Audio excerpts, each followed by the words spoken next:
Rajiv schooling में आप सबका स्वागत है।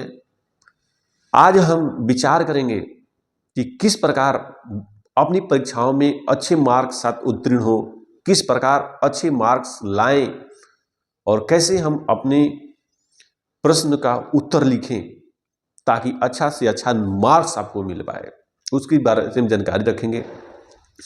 जो कुछ भी पढ़ना था या आपने पढ़ लिया, जो कुछ भी लर्न करना था या आपने लर्न कर लिया। अब वो दिन आ गया है कि जिसकी आपका युद्ध भूमि में उसका परिणाम घोषित होगा, आपका उसका एग्जाम चलने वाली है।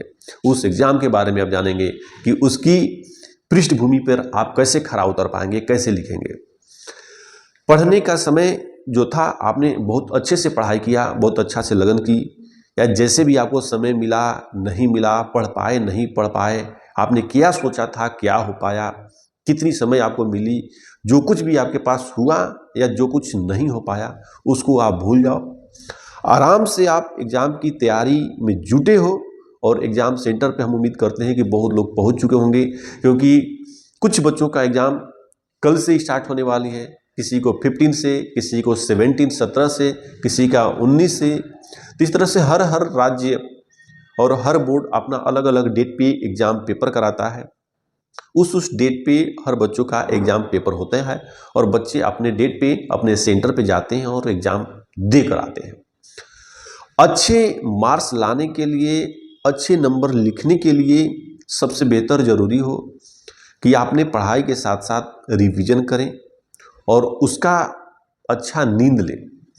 यदि आपका माइंड शार्प होगा और आपका माइंड संतुलित होगा तो आप अच्छे से लिख पाएंगे, किसी चीज़ को अपना उत्तर जाहिर कर पाएंगे, अपनी मन की भावनाओं को आप फील कर पाएंगे। और जो कुछ भी आपने लर्न किया है या जो कुछ भी आप सोच रहे हो उसको एक्सप्रेस करना है, उसको फील को जाहिर करना है। पेन और पेपर के साथ आपको मोटिव, अपना दायित्व वहाँ पर निर्वहन करना है। इसके लिए बेहतर यह है कि आप अपना पूरा नींद जरूर लें। समय मिले तो आप कुछ योगा करें, एक्सरसाइज करें, अभ्यास करें, ताकि आपके माइंड में पर्याप्त मात्रा में ब्लड सर्कुलेशन हो का फॉलो हो और जिस वजह से माइंड आपका शार्प हो और जो कुछ भी आप याद किए हैं वो ऐन मौके पर एट द टाइम आप उसको जाहिर कर पाएँ और लिख पाएँ। कुछ बच्चों के साथ ऐसा होता है, लोग कहते हैं कि हमें याद सब था, हम सब अच्छे से जानते थे, लेकिन पेपर के टाइम हम लिख नहीं पाए, अपना परफॉर्मेंस हम दे नहीं पाए। उनका एक ही रीजन होता है कि वो नींद नहीं ले पाए। रात भर जाकर पढ़ाई कर लेते हैं, लेकिन जब जाहिर करना होता है, जिस टाइम पेपर में लिखना होता है, वो लिख नहीं पाते हैं, वो भूल जाते हैं। या तो उनको नींद सताती है या उनके माइंड से वो उतर जाती है। तो बेहतर यही है कि आप पढ़ लिए तो आप सो लो, अच्छे से आप नींद लो। नींद लेने के बाद आपका जो भी टाइम बच रहा है उसमें आप उसका रिवीजन कर लो। आप उस चीज़ का रिवीजन करो जो आपको एकदम याद है, लगता है कि हम याद है, एकदम इसमें भूल नहीं पाएंगे, उसी को रिवीजन करना है। जिसमें आपको लग रही है कि इसमें मेहनत करनी पड़ेगी, प्रैक्टिस करनी पड़ेगी, अब सीख जाएंगे, तो उसका समय नहीं है। क्योंकि जिस बच्चे का पेपर कल से स्टार्ट है वो रात भर में क्या करेंगे?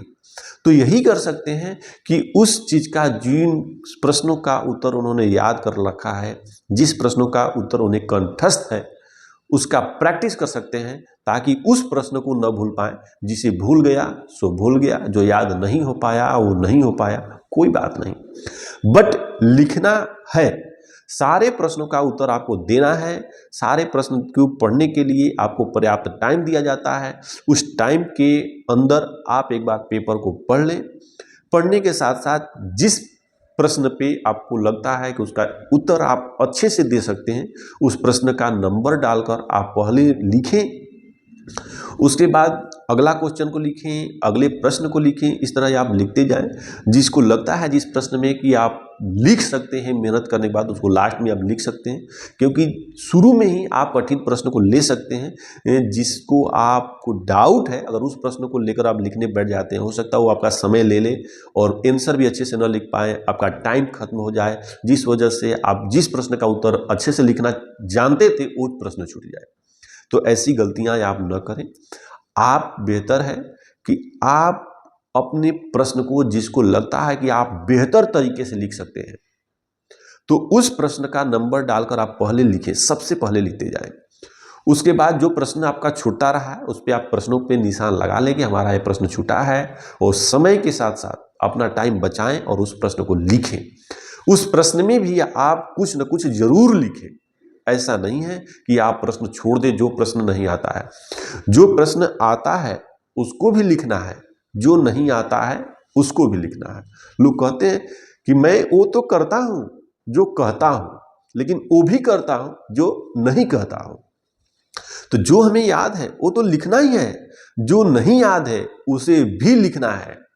क्योंकि अगर आप छोड़ देंगे तो एग्जाम पेपर जो चेक करने वाला होता है वो तो ध्यान ही नहीं जाएगा, क्योंकि आपने जितने नंबर डालकर लिखा है प्रश्नों का उतना ही चेक होगा।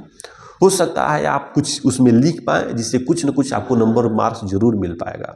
इसलिए सारे प्रश्न आप पढ़ें, सारे प्रश्न का नंबर डालकर अपने उत्तर पुस्तिका में उस प्रश्न का उत्तर लिखें।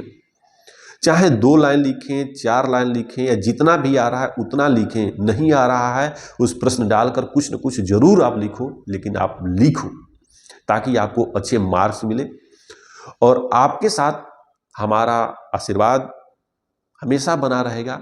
हम यही चाहते हैं कि आप अच्छे नंबर के साथ अपना बोर्ड एग्जाम दें, अच्छा उसमें नंबर्स लाएं, अच्छा मार्क्स लाएं, अपना नाम रोशन करें, घर परिवार का मान सम्मान बढ़ाएं, माता पिता का नाम रोशन करें, और अपने विद्यालय, अपने स्तर, अपने स्टेट, राज्यों का भी नाम आपके साथ साथ बढ़ेगा यदि आप अच्छे मार्क्स लाते हैं या आप मेरिट लिस्ट में जाते हैं। तो इसके लिए हमारा आशीर्वाद आपके साथ सदैव बना रहेगा।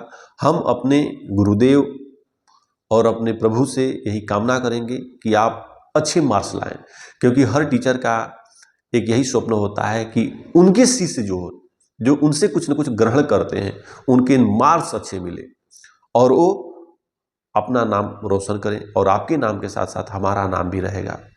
क्योंकि आप कभी भी जरूर कह सकते हो कि हमने कहीं से पढ़ा और कुछ सीखा। धन्यवाद।